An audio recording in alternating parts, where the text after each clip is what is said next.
시청자 여러분 안녕하십니까? 이슈를 더 쉽게 풀어드리는 더 뉴스 시작합니다. 이재명 대표는 선거법 위반 혐의와 관련한 검찰 출석 요구에 응하지 않기로 했고 주호영 의원은 새 비대위원장을 맡지 않겠다고 했습니다. 이재명, 김건희 쌍특검 추진 가능성과 법률적인 쟁점, 또 실현 가능성 등을 짚어보겠습니다.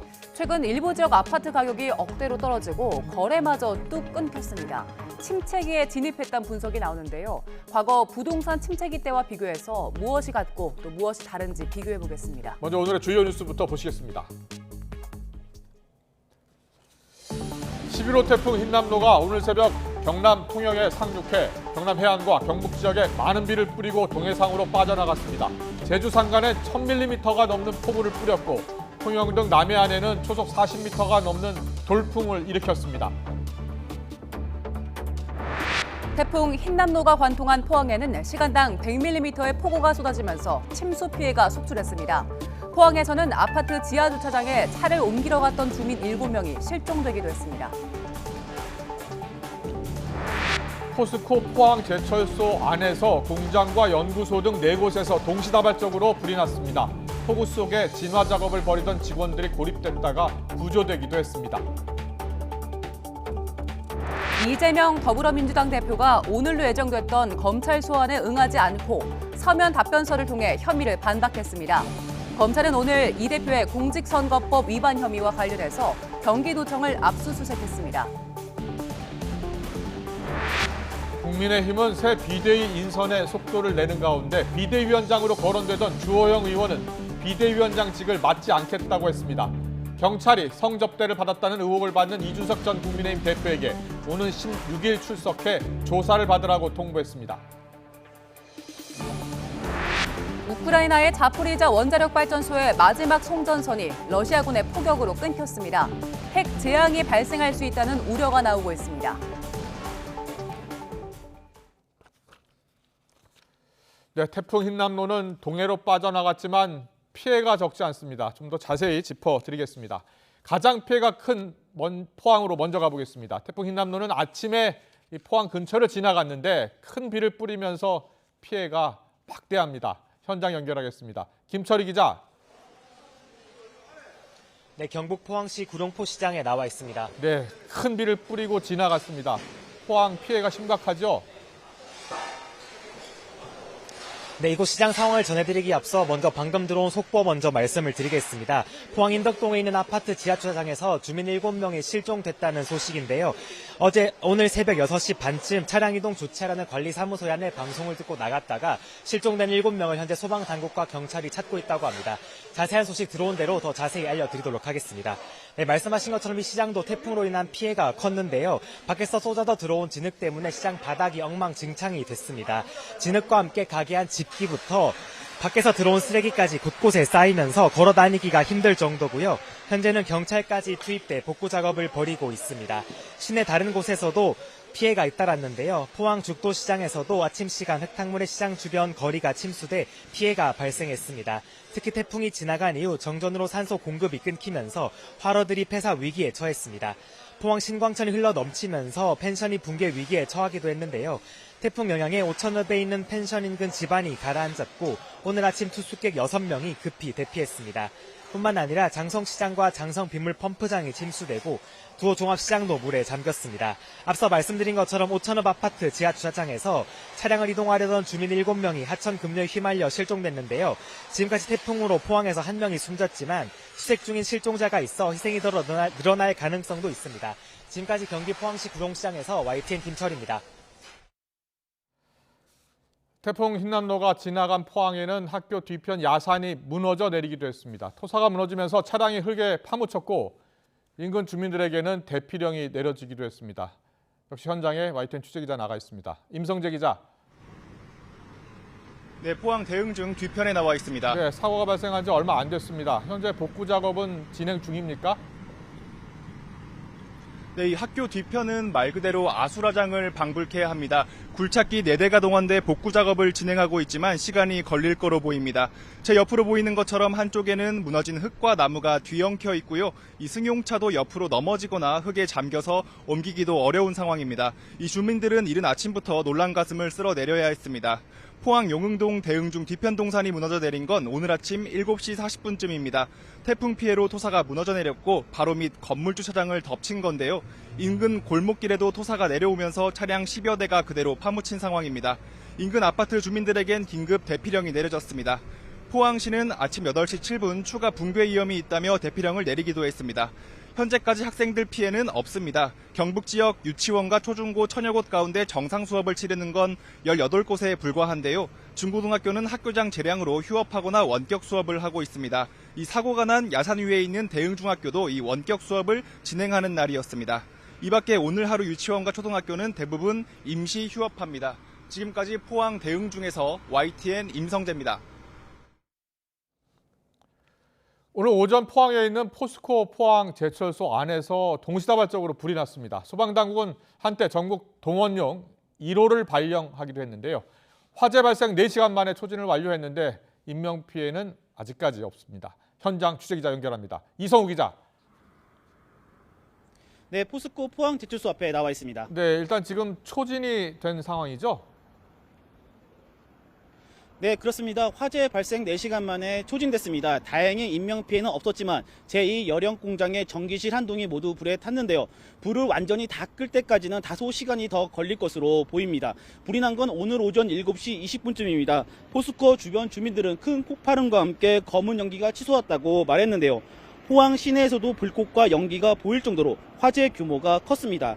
불은 이 열형 공장과 스테인리스 공장, 코크스 공장 기술연구소 등 4곳에서 동시다발로 발생했습니다. 이 불로 이 열형 공장의 전기실 한 동이 모두 불탔습니다.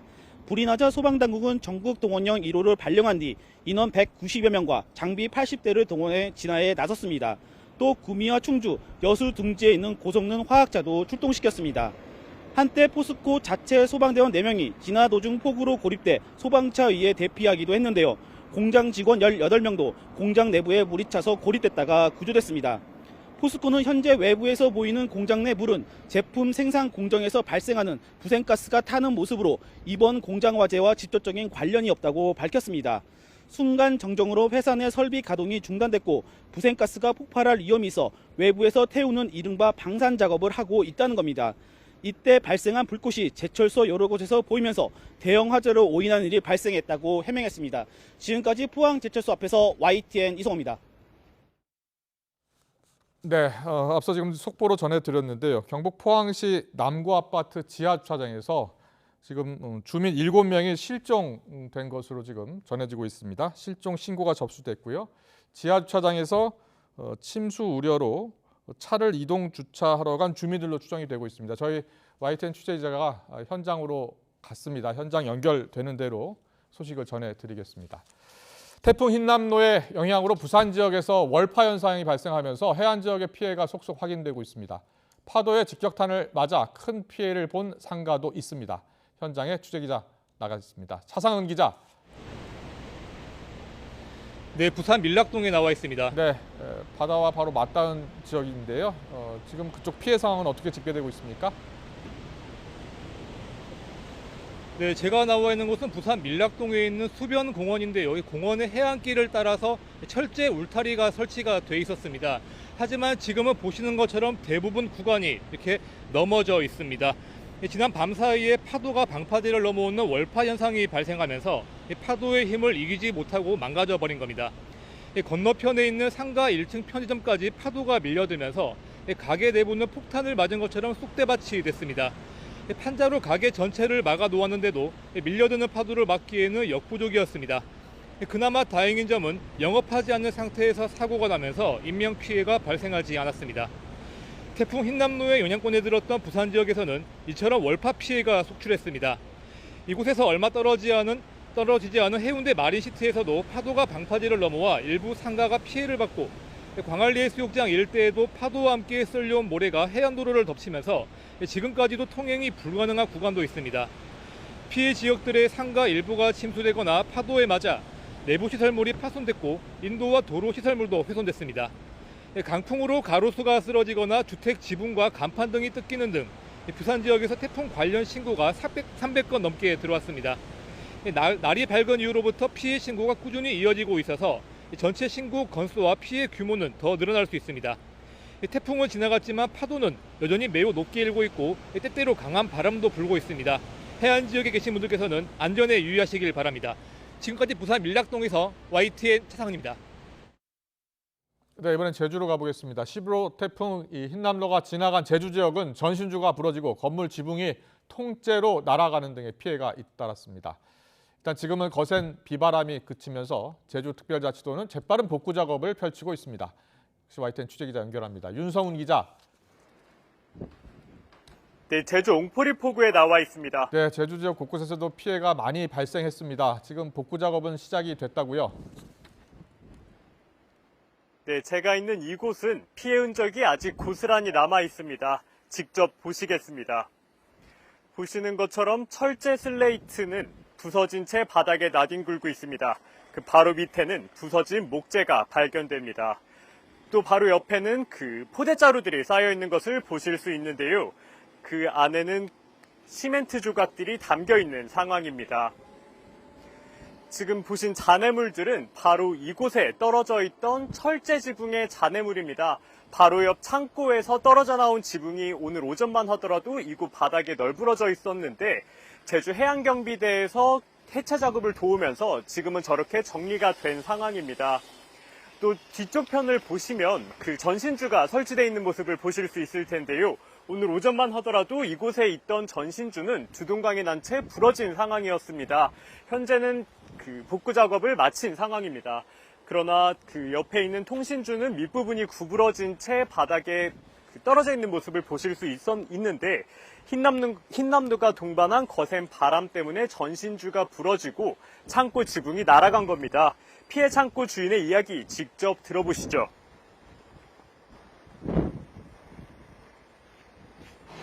옛날 우리 어린 때 사라고가 좀 셌었고 그거 외에는 그렇게 이처럼 센 건 처음. 태풍 흰남노는 많은 비와 함께 최대 풍속 초속 30에서 40m에 달하는 강풍을 몰고 와 곳곳에 피해를 남기고 새벽 0시 무렵에 제주 해역을 빠져나갔습니다. 태풍이 물러감에 따라 제주 지역엔 낮 12시부터 태풍경보가 해제된 뒤 강풍경보만 발효된 상황입니다.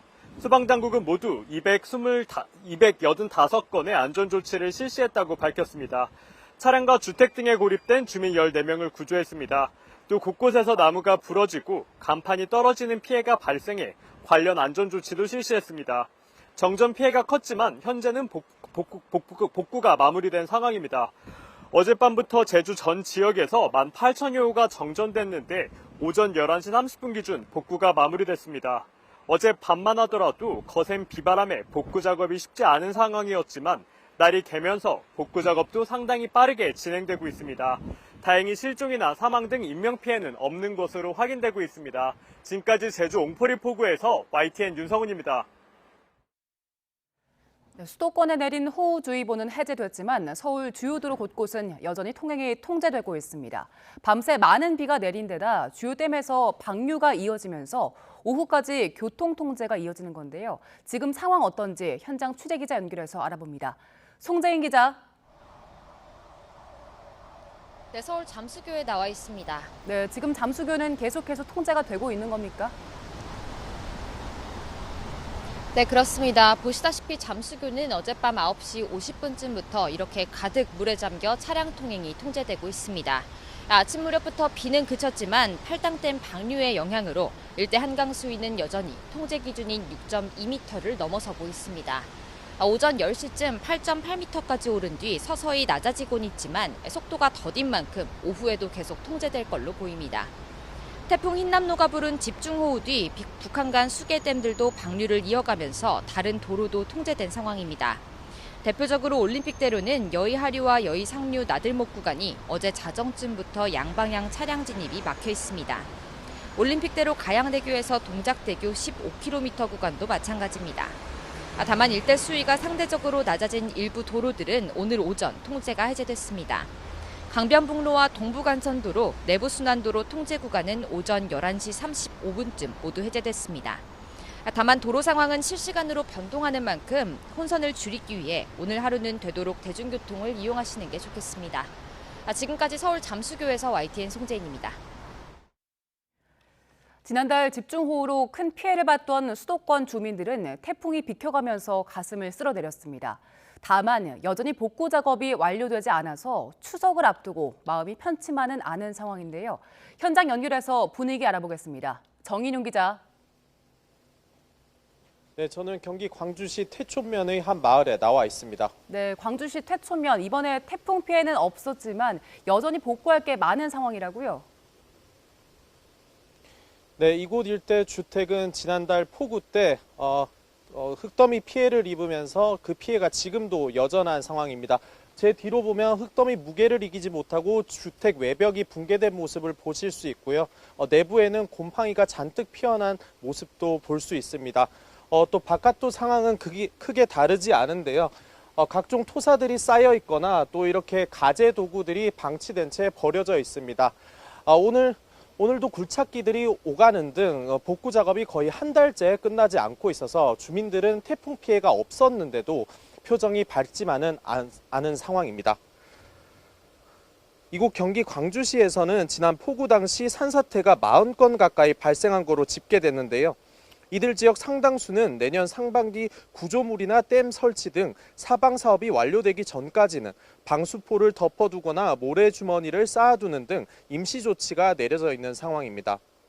서울의 경우도 지난 침수 피해로 180가구 360여 명의 이재민이 발생한 구룡마을이 이곳처럼 복구가 완료되지 못했는데요.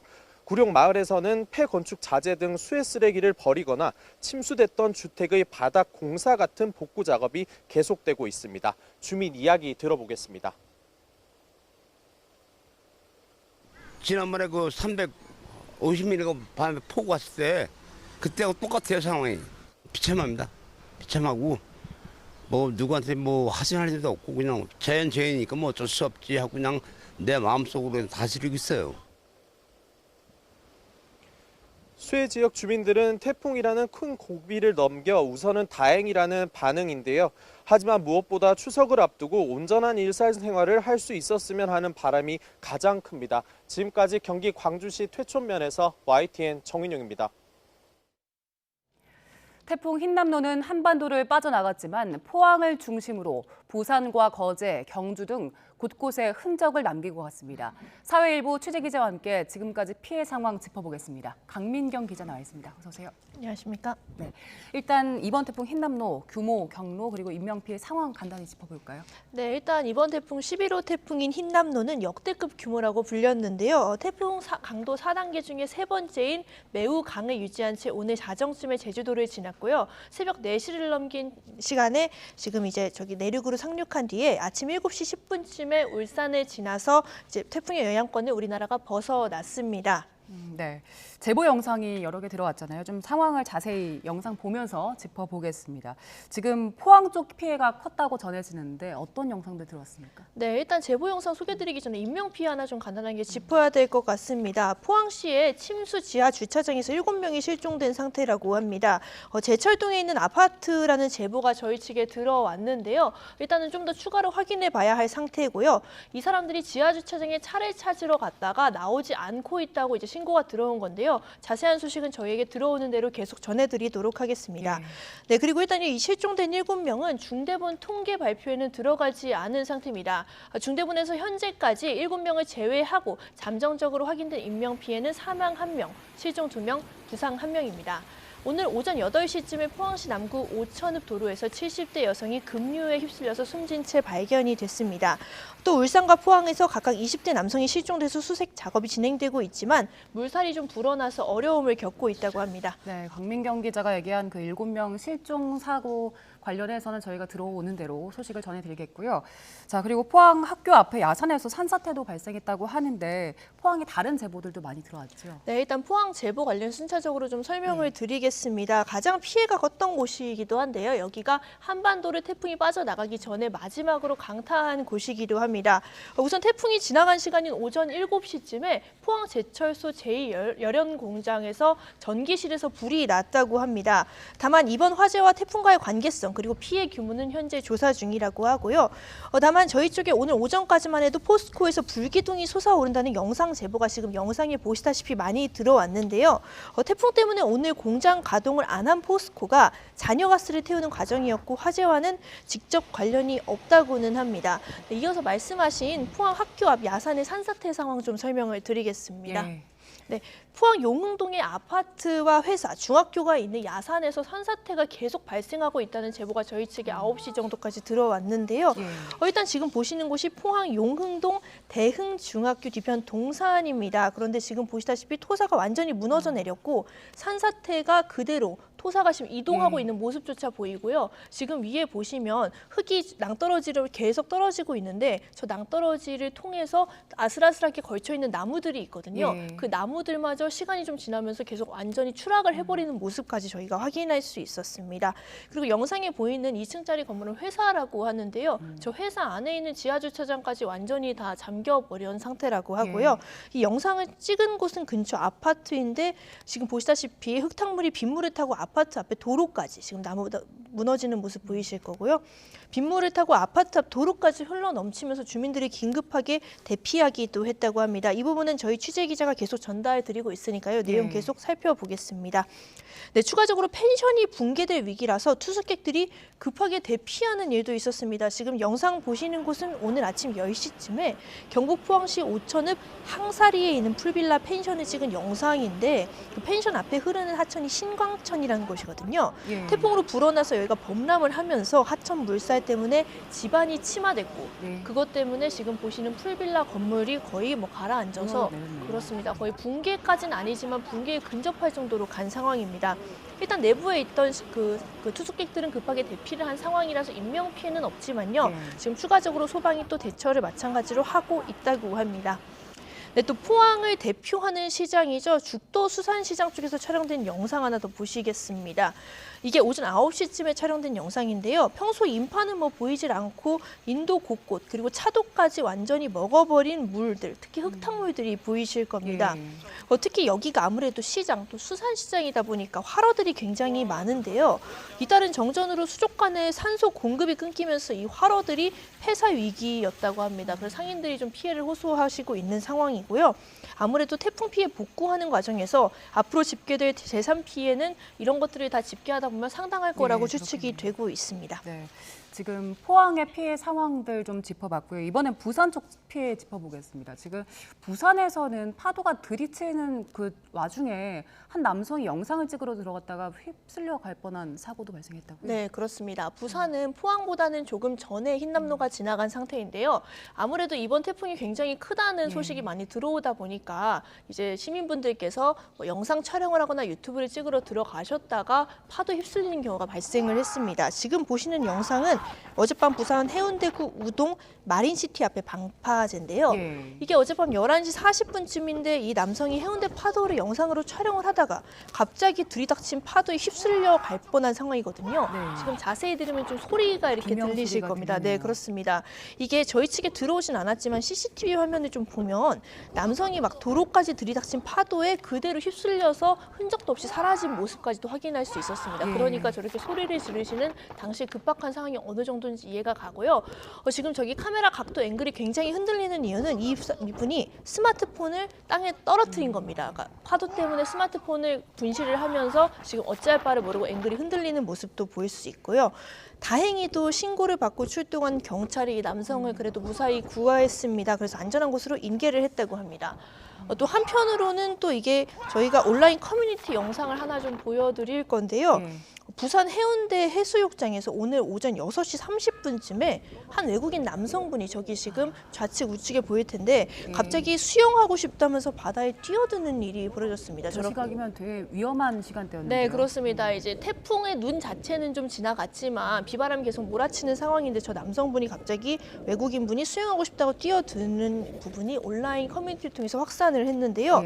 뭐 상의를 탈의한 채 바다로 들어가면서 뭐 두 팔을 벌리시기도 하고 완전히 밑으로 잠수하시려고도 하는 모습인데 지금 막 나오려고 하는데 파도가 뒤에서 굉장히 급박하게 몰아치는 상황이 그대로 담겼거든요. 혹시 몰라서 소방과 경찰에 좀 확인을 해봤더니 이 외국인을 구하러 당시에 출동한 게 맞다는 걸 저희가 확인을 했고요. 경찰은 일단 이분을 구한 다음에 훈방 조처했다고는 하는데 이런 일은 정말로 인명피해로 이어질 수 있거든요. 그러니까 굉장히 위험하니까 이런 일은 절대 따라하지 마셔야 할 것 같습니다. 부산 피해 좀 보여줄 수 있는 광안리 상황 영상 하나 좀 더 보시겠습니다. 오늘 새벽 5시쯤에 부산 해운대구 광안리를 찍은 영상인데 이게 고층 아파트에서 사거리가 좀 이렇게 보이게 그 근처를 보일 수 있게 찍은 영상인데 도로까지 바닷물이 들이차는 모습 그대로 볼 수 있고요. 이 영상 자체가 마치 뭐 어떤 부산에 있는 옛날에 나온 재난 영화를 방불케 하는 그런 수준이거든요. 파도가 저렇게 들이닥치면 삽시간에 도로까지 휩쓸려가 버릴 수밖에 없는 상황이라서 굉장히 주의를 하셔야 하는 상황입니다. 네, 그리고 경주 상황도 볼 텐데 경주 상황은 신경지역 그 주차장 침수된 것만 좀 보죠. 네, 알겠습니다. 이게 뻥 뚫린 인도의 신경지역 자체가 지금 뭐 완전히 좀 침하가 되면서 사람들이 걸어 다니기도 힘든 상황을 영상을 같이 보실 건데요. 오늘 오전 9시 반쯤에 경주시 충효동 충효천 인근에서 제보자가 찍어준 영상입니다. 저렇게 인도가 중간에 뻥 뚫려 있고 저희가 원래 인도라는 것도 알아볼 수가 없는 지경이고요. 그 옆에 있는 하천에서는 흙탕물이 콸콸 흐르고 있는 모습 볼 수 있습니다. 그리고 이 영상을 촬영한 제보자에 따르면 뭐 차량 4대 정도가 빠질 넓이였다고 하고요. 또 지금 보시는 사진은 KTX가 있는 신경지역 주차장 일부인데요. 주차장에 저렇게 차가 지붕만 내민 채 그대로 방치된 모습 확인할 수 있었습니다. 네, 강민경 기자와 함께 태풍 흰남노의 피해 상황들 짚어봤습니다. 수고하셨습니다. 네, 감사합니다.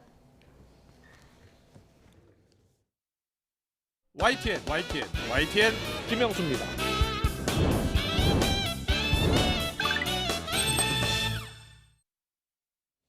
네, 정치권 소식입니다. 더불어민주당 이재명 대표가 오늘 검찰의 소환 통보에 응하지 않기로 하면서 검찰이 수사하고 있는 대장동과 백현동 의혹 관련 발언에 대해서 조목조목 반박을 했습니다. 국민의힘 새 비대위 사령탑으로 유력하게 거론되었던 주호영 전 비대위원장은 위원장직을 맡지 않겠다고 했습니다. 국회 취재기자 연결합니다. 조성호 기자. 네, 국회입니다. 네, 이재명 대표 어제 밤까지 검찰 수석 여부를 고심했다고 하는데요. 결국 나가지 않기로 했죠? 네, 민주당은 꼬투리 잡기식 정치 탄압에 끌려다니지 않겠다며 이재명 대표의 불출석 결정을 알렸습니다. 어제 의원총회에서 이 대표에게 불출석 요청을 하기로 결론 내렸고 이 대표가 고심 끝에 받아들인 걸로 보입니다. 어제 서면 조사에 응했기 때문에 출석하지 않는다. 이런 안호영 수석대변인 브리핑 내용 들어보시겠습니다.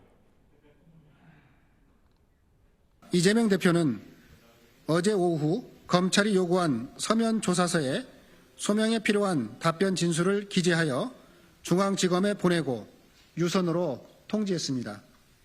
서면 조사에 응하였으니 출석 요구 사유는 소멸되었음이 분명합니다.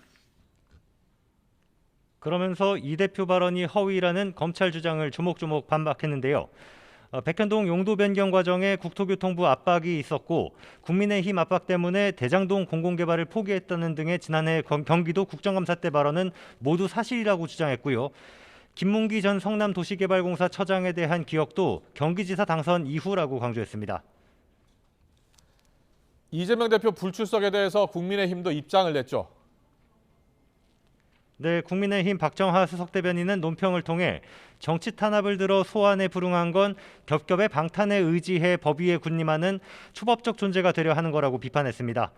그러면서 이 대표와 민주당은 정치 공세를 접고 국민이 의혹을 거둘 때까지 수사에 충분히 응하라고 촉구했습니다.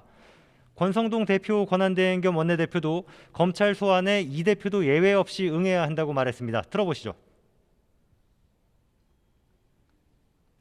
대한민국 국민이면은 지휘 고하를 막론하고 검찰의 수사에 적극 응할 의무가 있습니다. 이재명 대표 스스로 본인을 성역이나 치해 복권 지역에 있다고 착각하지 말기를 바랍니다.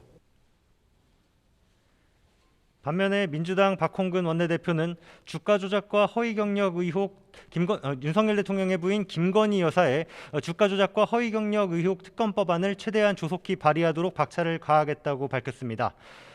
김 여사 관련 의혹으로 역공에 나서는 모양새인데 심지어는 이 대표를 오늘 소환하려던 게 김건희 여사 논문 관련 국민검증단 발표가 있기 때문 아니냐는 의혹도 제기했습니다. 이 내용은 김성환 정책위 의장 발언 들어보시겠습니다. 겨우 말꼬리 하나 붙잡아 놓고 같은 날 서면 조사로도 충분한 사안을 굳이 검찰 출석을 요청한 것은 김건희 여사 이슈를 이재명 당대표 이슈로 덮겠다는 낡은 수법이 아닌지 의심하게 됩니다. 네, 여당은 새로운 비대위 출범을 위한 절차를 사실상 마무리한 상황인데요. 주호영 전 비대위원장이 새 위원장직을 고사했죠? 네, 새 비대위원장으로 유력하게 거론되던 주호영 전 비대위원장이 조금 전 기자간담회를 열고 자신이 위원장직을 맡지 않겠다고 밝혔습니다. 그러면서 중진 의원으로서 당이 위기를 극복해 안정되고 국민 신뢰를 회복하는 걸 위해선 무엇이든 하겠다고 덧붙였는데요. 주 전 비대위원장 얘기 들어보시겠습니다. 당으로부터 다시 비대위를 맡아달라는 제안을 받았습니다마는 그런 이유로 제가 맡지 않는 것이 좋겠다는 의견을 말씀드렸습니다. 세술은 세 부대에 담는 것이 좋다는 취지에서 훨씬 더 좋은 분을 모시도록 당에 건의를 드렸고,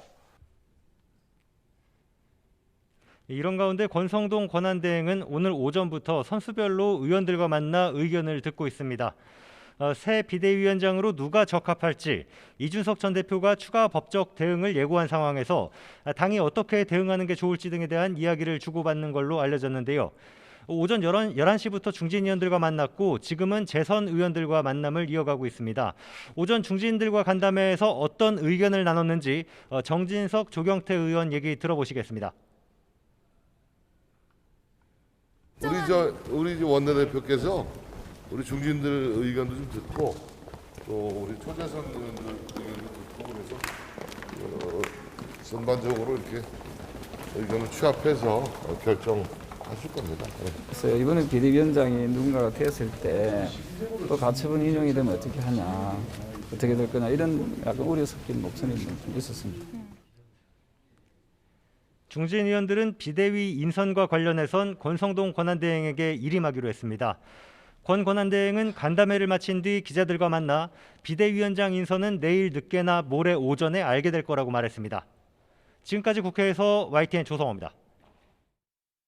국민의힘 이준석 전 대표가 성접대를 받았다는 의혹을 수사하는 경찰이 추석 연휴 이후 이 전 대표를 불러서 조사하기로 했습니다. 서울경찰청 반부패 경제범죄수사대는 이 전 대표에게 오는 16일 소환 조사를 통보했습니다. 앞서 유튜브 채널 가로세로 연구소는 이 전 대표가 지난 2013년 사업가인 김성진 아이카이스트 대표에게 성접대를 받았다고 주장하면서 이 전 대표를 경찰에 고발했습니다. 이재명 더불어민주당 대표의 공직선거법 위반 혐의를 수사하고 있는 검찰이 경기도청을 전격 압수수색했습니다. 공소시효 만료 사흘을 앞두고 애초 이 대표에게 소환을 통보했던 날의 강제 수사에 나선 겁니다. 취재기자 연결합니다. 나혜인 기자. 네, 서울중앙지방검찰청입니다. 네, 이재명 대표가 만약에 소환에 응했다면 오늘 검찰 조사가 예정됐던 날인데요. 불출석 의사를 밝힌 날에 검찰이 강제 수사에 나선 거죠? 네, 서울중앙지검 공공수사 2부는 오늘 오전 경기도청에 수사팀을 보내 압수수색 영장을 집행했습니다. 이재명 대표의 공직선거법상 허위사실 공표 혐의에 관한 증거를 확보하기 위해서입니다. 이 대표가 성남시장 일대 공보 업무를 담당했던 경기도청 팀장급 공무원의 사무실 등이 압수수색 대상인 것으로 파악됐습니다. 이 대표는 대선을 앞둔 지난해 12월 방송 인터뷰에서 당시 대장동 개발 의혹으로 검찰 조사를 받고 극단적 선택을 한 고 김문기 성남도시개발공사 개발 1처장을 성남시장 재직 시절에는 몰랐다고 거짓말한 혐의를 받고 있습니다. 당시 이 대표가 과거 고인과 함께 찍은 해외 출장 사진이 공개되면서 논란이 일었지만 이 대표는 줄곧 고인을 알게 된 시점은 경기지사에 당선된 뒤라고 주장해왔습니다. 경기지사 시절 선거법 위반 사건 재판에 대응하면서 대장동 사업을 잘 아는 실무자로 고인을 소개받고 여러 차례 통화했을 뿐 성남시장 때는 몰랐다는 건데요. 검찰은 이번 압수수색에서 이런 주장을 반박할 객관적인 증거 자료를 찾는 것으로 전해졌습니다. 애초 오늘은 검찰이 이 대표에게 출석을 요구했던 날입니다.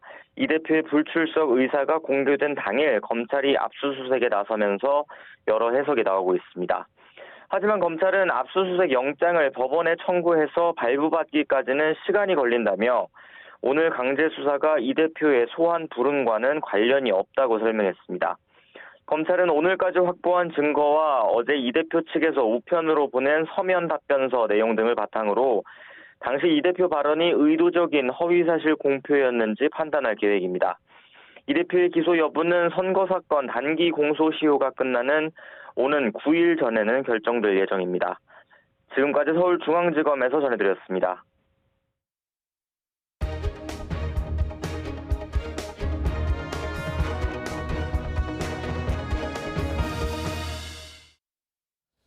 네, 세계적인 고물가와 이에 따른 금리 인상 여파로 최근 부동산 구매 수요가 얼어붙으면서 서울, 수도권의 집값이 크게 하락하고 있습니다. 거래 없이 급락하고 있는 부동산 시장. 과거 98년 IMF 외환위기나 2008년 금융위기 때와 비교해서 어떤 점이 다른지 전문가와 함께 짚어보겠습니다.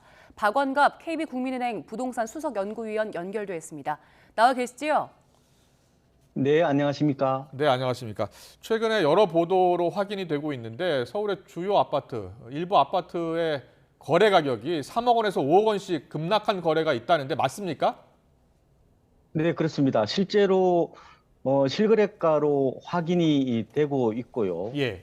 물론 이제 모든 지역이 그런 게 아니라 네. 극단적인 사례라고 보시면 되고요. 예. 근데 이제 가격보다 더 중요한 게 거래량입니다. 네. 가격은 속여도 거래량을 속이지 못한다는 말이 있습니다. 그래서 7월에 서울 아파트 거래량이 모두 한 639건인데요. 지난해 7월에 비하면 한 86%, 거의 격감했다고 볼 수가 있는데 이게 이제 집값이 너무 많이 올랐다는 인식에다가요. 대출금리가 오르고 또 금융시장이 불안해지면서 말하자면 복합적으로 시장에 영향을 주고 있다 이렇게 보면 되고요. 집값이 추가적으로 더 떨어질 것이라는 기대 심리도 물론 작용하고 있는데 문제는요. 이런 사실들을 스마트폰을 통해서 누구나 알다 보니까 사람들이 이제 무리지어서 움직이려는 군집 행동이 강하게 나타난다는 겁니다. 이러다 보니까 가격 하락과 거래량 감소가 동시다발적으로 나타나고 있다. 이렇게 보시면 될 것 같습니다. 네. 그리고 최근에 부동산 시장이 위축된 이유 중에 하나가 2030 MZ 세대들이 지금 매수 심리가 좀 끊기면서 이것도 영향을 미쳤다고 하던데요. 그렇습니까? 그렇습니다. 그동안에 2030 세대들이 주택 시장의 이제 주력 세대로 떠올랐고요. 잘 아시다시피 영끌 비투나 패닉 바잉이 어떻게 보면은 2030 세대들의 하나의 키워드가 될 정도인데요. 근데 최근 들어서 생각이 좀 많이 달라진 것 같습니다. 이 MZ 세대들은 자본주의 키즈라고 할 정도로 이 단군 이래의 가장 금융 지능이 높은 세대거든요. 그러니까 집을 어떤 삶의 공간보다는 투자재로 보려는 경향도 강한 것 같고요. 그러니까 금융 지능이 높다는 것은 변화에 빨리 적응한다는 겁니다. 집값이 더 떨어질 것으로 보니까 매수를 미루고 있다 이렇게 보시면 될 것 같고 당분간 이런 추세는 좀 더 이어지지 않을까 이렇게 예상을 하고 있는 겁니다. 네. 그렇다면 과거 금융위기 때, 그러니까 부동산 침체기 때와 비교를 해보겠습니다. 1998년 IMF 이후 집값 하락 때와 또 2008년 글로벌 금융위기 때 집값 하락, 지금 상황과 비교하면 어떻습니까? IMF 때와 비교하는 것은 좀 극단적인 케이스 같아요. 왜냐하면은 외환위기는 국가가 부도난 거잖아요. 네. 그래서 그때 상황과 비교하는 것은 과도한 어떤 측면은 있고요. 다만 여러분들이 이제 시장을 보실 때 개별 가격보다는 저는 가격 지수로 보고 판단하시면 좋을 것 같습니다. 실제로 외환위기가 터졌던 1998년 한 해 동안 KB국민은행의 전국 주택가격 하락률이요. 한 12% 정도가 되었고요. 서울은 한 13% 정도가 되었는데 그리고 99년도에 다시 집값이 급반등했거든요. 근데 일각에서 지금 집값이 40% 빠질 거다 이런 거는 만약에 가격 지수로만 따진다면은 외환위기가 3번 이상 와야 되는 거거든요. 물론 이제 일부 가격은 30% 40% 빠진 어떤 케이스들은 있긴 하지만 너무 공포에 빠질 필요는 없다 이런 생각이 들고요. 다만 일각에서는 지금 단순 조정이다라고 얘기하는데 그거보다는 좀 긴 것 같고요. 그렇다고 해서 10년 대세하락으로 좀 라서 좀 무리가 있는 것 같고 언제 끝날지는 모르지만 어쨌든 지금은 본격적인 하락장으로 진입을 했다. 지금은 하락장 초입이다. 이렇게 보시면 되지 않을까 생각을 하고 있습니다. 예. 그러면 그 2008년 글로벌 금융위기 때로 좁혀서요. 금융경제 지표들을 놓고 봤을 때 과거 상황과 지금 상황 비교하면 어떻습니까? 저는 환율이 약간 비슷하게 흘러가고 있는 것 같아요. 오늘 보니까 원달러 환율이 1370원 지금 오르락 내리락 하고 있는데 리먼 사태가 터졌던 2008년 당시에도 1,400원을 넘어섰지 않습니까? 물론 2009년 3월에 가서는 1,500원대를 넘기도 했지만 어쨌든 환율이 굉장히 불안하고요. 금리로 보면은 오히려 그때보다 지금 더 안 좋은 것 같습니다. 그러니까 2008년 9월 당시에 우리나라의 기준금리가 5.25%였는데요. 지금은 어떻게 보면 2.550%잖아요. 그런데 앞으로 3%를 넘긴다는 얘기가 대체적인 얘기인데, 근데 리먼 사태가 터지고 나서 2009년 1월이 되면요, 기준금리가 2%로 뚝 떨어집니다. 근데 이제 앞으로 우리는 이제 금리가 더 올라가야 되는 그런 상황으로 본다면은 그렇게 시장을 낙관적으로 볼 수 없다 이렇게는 볼 수도 있고요. 다만 이제 미분양수가요, 2008년 말에 16만 가구나 되었는데 지금은 한 2만 7천 가구 정도밖에 되지가 않습니다. 그러니까 공급 과잉에 따른 시장 경색 가능성은 그렇게 높지 않다고도 볼 수는 있지만 전세가 비율이 좀 높습니다. 그래서 수도권 아파트 전세가 비율을 2008년 8월 리먼 사태가 터지기 전이죠. 그때 41%였는데 지금은 8월 기준으로 보면 62% 정도가 된다는 거예요. 그러니까 그때에 비해서 전세가 비율이 20%포인트 정도 높은 상황인데 이 얘기는 결국은 세입자가 집주인한테 무이자로 돈을 더 많이 빌려줬다는 거거든요. 그러면은 자칫 집값이 빠지면은 어떤 깡통 주택뿐만 아니라 깡통 전세 위험성까지도 더 커질 수 있다. 이렇게도 볼 수가 있는 것 같습니다. 네, 알겠습니다. 전체적으로 과거와 비교해 봤을 때 일단 지금 시점은 분명히 집값 하락의 초기로 보인다. 이런 분석을 해주셨습니다. 오늘 말씀 여기까지 듣겠습니다. 박원갑 KB국민은행 부동산 수석 연구위원이었습니다. 잘 들었습니다. 고맙습니다. 네, 고맙습니다. 네, 다음 소식입니다. 미국 인플레이션 감축법에 따른 한국산 전기차 차별 문제 해법을 찾기 위해서 우리나라 통상 대표가 급히 미국을 찾았습니다. 미국과 장관급 회부체를 조기에 가동하고 우리와 같은 불만을 갖고 있는 유럽, 일본과도 공조 방안을 찾을 계획입니다. 워싱턴에서 권준기 특파원이 보도합니다. 워싱턴 공항으로 들어온 안덕근 통상교섭본부장은 인플레이션 감축법에 따른 한국산 전기차 차별 문제를 미국과 서둘러 협의하겠다고 밝혔습니다. 미국 무역대표부 대표와 자신이 각각 대표를 맡는 공식 협의체를 조기에 출범시키겠다는 겁니다. USTR하고 지금 이 협의 채널을 실질적으로 가동을 최대한 빠른 시일 내에 할 수 있도록 노력하겠습니다. 최근 우리 국회가 결의안을 통해 인플레이션 감축법에 대한 우려를 표시한 점을 강조하면서 미국도 사안의 심각성을 잘 알고 있을 것으로 관측했습니다. 그러면서 법의 시행을 늦추든 보조금 대상을 FTA 체결국으로 확대하든 결국 법을 고쳐야 할 문제라며 상하원 의회를 만나 법 개정을 요구하겠다고 말했습니다.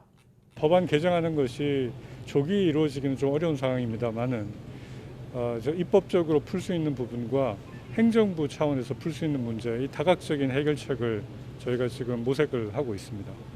특히 유럽연합과 일본도 전기차 보조금 문제에서 우리와 같은 불만을 갖고 있는 것으로 확인된 만큼 필요하다면 공동 전선을 구축하겠다는 점을 분명히 했습니다. 향후 필요하다 그러면 지금 정부 간의 협력, 기타 법적인 절차 같은 것들을 공조하는 방안들을 모색할 생각입니다. 안 본부장은 사흘간 워싱턴에서 백악관과 상무부, 상하원 의회 관계자를 만나 우리 정부 의견을 전달할 계획입니다. 최근 미국이 보호무역주의 정책을 강화하고 있는 가운데 이번 인플레이션 감축법 논의는 향후 한미 통상관계의 미래를 좌우할 중요한 분기점이 될 전망입니다. 워싱턴에서 YTN 권준기입니다. 러시아가 장악한 우크라이나의 자포리자 원자력 발전소의 마지막 송전선이 러시아군의 포격으로 인한 화재로 끊기면서 핵 재앙이 발생할 수 있다는 우려가 나옵니다. 러시아는 우크라이나 남부 헤르손주 점령지에 자국령 편입을 위한 주민투표 계획을 일시 중단했습니다. 김원배 기자의 보도입니다. 국제원자력기구 IAEA는 러시아가 점령한 자포리자 원자력 발전소의 4개 송전선 중 살아있던 마지막 1개의 송전선이 지난주 금요일 끊겼다고 밝혔습니다. IAEA는 이 송전선이 화재 진압을 위해 고의로 끊겼으나 손상되지는 않았다고 우크라이나 측이 제공한 정보를 인용해 말했습니다. IAEA는 자포리자 원전의 우크라이나 직원들이 IAEA 전문가들에게 자신들이 송전선을 수리할 계획이지만 며칠이 걸릴 것이라고 말했다고 전했습니다. 유럽 최대 규모인 6개 원자로를 갖춘 자포리자 원전은 러시아의 침공 이전까지 우크라이나 전력의 약 20%를 공급했습니다. 올해 3월 러시아군이 장악한 자포리자 원전과 주변에서는 지난달부터 교전이 끊이지 않고 있습니다. 지난달 25일에도 자포리자 원전 인근 야산에서 발생한 화재로 발전소와 외부를 연결하던 4개 송전선 중 마지막 1개가 훼손되면서 자포리자 원전은 우크라이나 전력망에서 분리됐다가 하루 만에 다시 연결됐습니다. 볼로디미르 젤렌스키 우크라이나 대통령은 자포리자 원전이 러시아의 도발로 두 번째 핵재앙의 위기에 처해 있다며 러시아를 비난했습니다. Тим більше, що сьогодні через черговий російський провокативний обстріл була пошкоджена остання лінія енергопередачі, яка з'єднувала станцію з енергосистемою України. Знову, це вже вдруге, через російську провокацію Запорізька станція опинилась за крок від радіаційної катастрофи. 이런 가운데 러시아가 우크라이나 남부 헤르손주 점령지의 자국령 편입을 위한 주민투표 계획을 일시 중단한다고 타스 통신 등이 보도했습니다. 러시아가 임명한 헤르손주 행정부 부수반은 현지 시간 5일 현지 TV에 출연해 우리는 투표를 준비했고 조만간 투표를 시행하길 원한다면서도 현재 일어나는 상황 때문에 당장은 이를 중단할 것이라고 생각한다고 말했습니다. 당초 러시아 측 현지 행정부는 오는 11일 러시아의 정기 지방투표 일정에 맞춰 남부 자포리자주와 동부 도네츠크주 루안스크주와 함께 헤르손주에서 러시아 영토 편입을 위한 주민투표를 시행할 계획이었습니다.